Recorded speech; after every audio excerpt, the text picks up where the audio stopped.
Hey Joe, back again, Whispering Ridge Labs, testing room number one. We only go, we only do the best here. As you can see, I've made some excellent progress. Through hours of tinkering, I finally figured out how to put all the pieces back, so I know exactly how this puppy works. And you can see I attached the barrels to it temporarily. Uh, there's a little latch inside of there that this lever, when you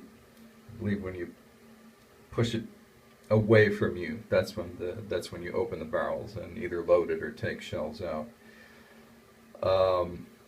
And what happens when you put the new shells in, and you close the action, what happens? I don't know if you can see these.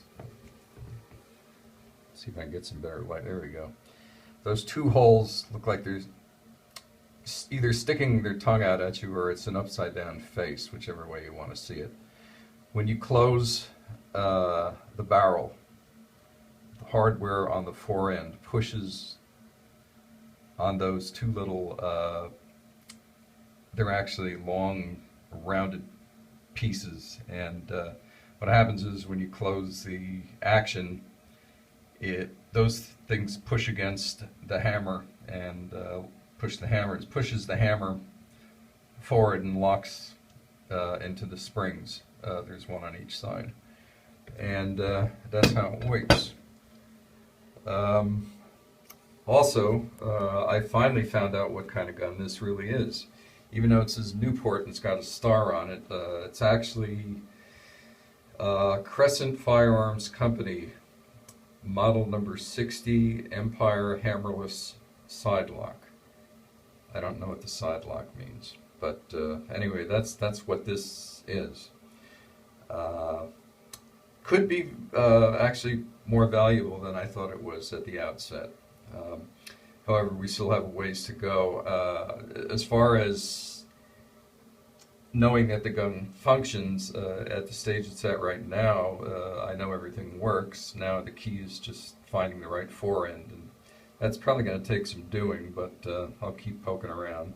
I did try Bob's gun supply, and he gave me a very terse answer to my fax.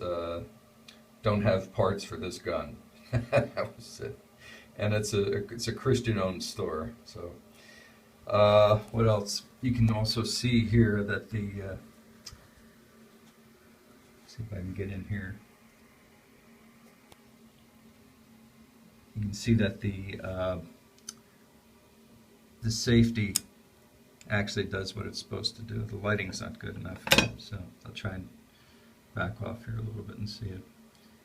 But you can see the thing, when you push it forward, that means you're ready to fire. When you pull it back, it holds two levers in place that are part of the trigger mechanism. So that's working perfectly. Everything is, really. So I figured the one last thing I need to do before I put this thing away for a year. Yeah. I don't think I'm going to want to look at it for another day or two. The struggles in figuring this thing out, and has nothing to do with anything other than my ineptness and my unfamiliarity with this sort of mechanism. But I reset the triggers again, so let's pull them. Here's one. Here's two.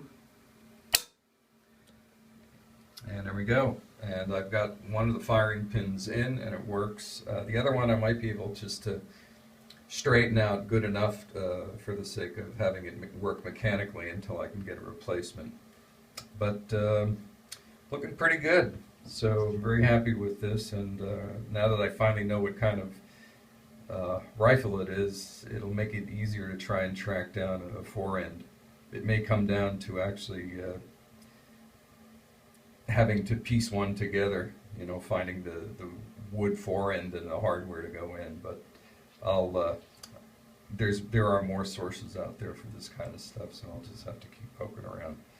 So anyway, that's it for now. You probably won't hear from me until Monday. Like I said, I think I'm going to take a couple of days off from this and then get down to trying to find a missing piece. And once I've got everything together and it looks like it's able to be fired, I will then test fire it. If everything works properly, then I'll bring it back home and concentrate on finishing it. So there you go, Joe. Have a good weekend, and see you Monday.